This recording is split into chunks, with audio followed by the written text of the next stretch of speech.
Okay, second try for this video. It flipped upside down on me last time. Okay, so this is a 2005 Ford Escape Hybrid, 2.3 liter.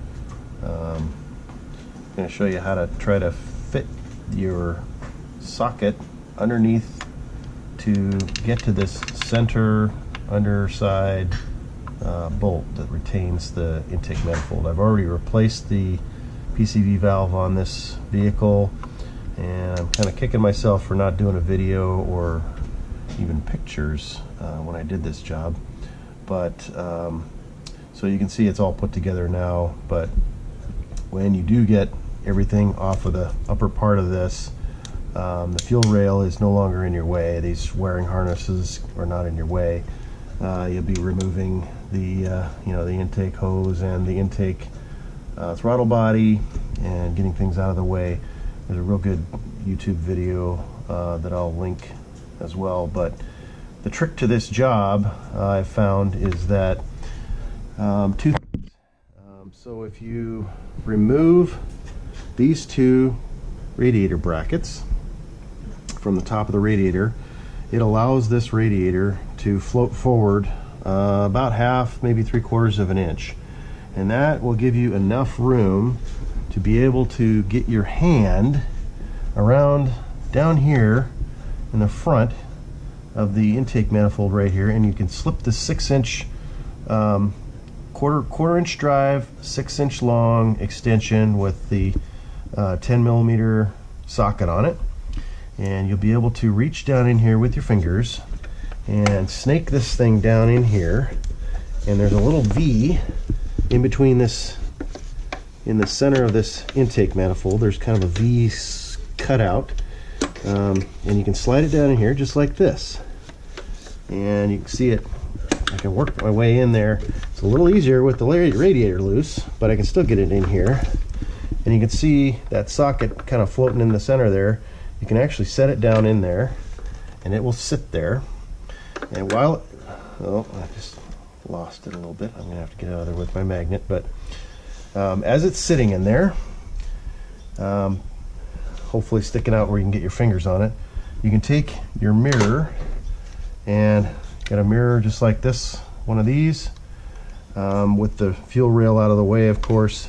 You can snake this mirror down inside here, in between these two runners, kind of like this, and you can slip it down in there, and you can actually shine that mirror up there, and if you get it at the right angle, you can see that underside bolt, and that's really the only way you're ever going to see it.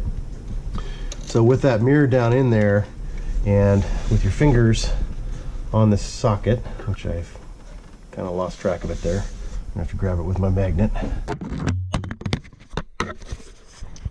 Oops.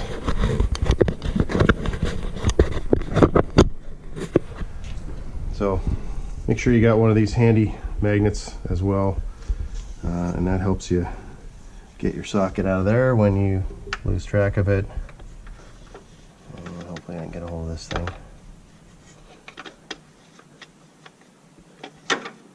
Otherwise, I'm not sure how I'm going to get that sucker out of there. Oh, I think we got it. Yeah, there it is. And hopefully you can see that on the camera. But now that I've gotten that thing out of there, I can kind of snake it up out of there again. Hopefully, oh, dropped it. But if you can see where that's sitting down in there, that's where you want it. Get your mirror in place. Of course, this stuff's all out of the way, and you'll use that and get your fingers down in there, and you can maneuver it up onto that socket, or that bolt head. Believe it or not, it's tricky, but you can do it.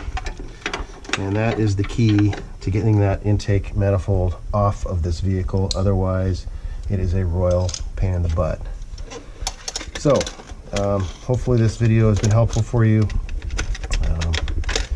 It sure would have helped me, because it took me probably 2 hours of screwing around and fiddling around to figure this out.